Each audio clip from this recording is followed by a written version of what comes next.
Time is the enemy in any emergency.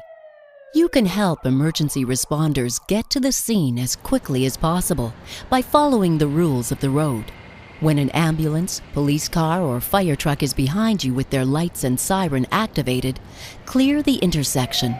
If driving on a road with 1 or 2 lanes, move your vehicle to the right side of the road.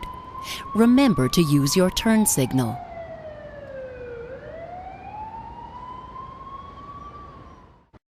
If driving on a road with 3 or more lanes, clear the intersection and move your vehicle to the nearest side of the road.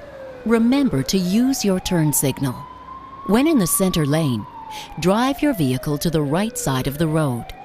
Come to a complete stop and wait for the emergency vehicle to pass you. Shoulder check to make sure there are no more emergency vehicles or other drivers approaching before you continue driving. Be considerate of other drivers as you re-enter the traffic flow. Remember to use your turn signal. Keep at least 150 meters between your vehicle and the emergency vehicles that just passed you.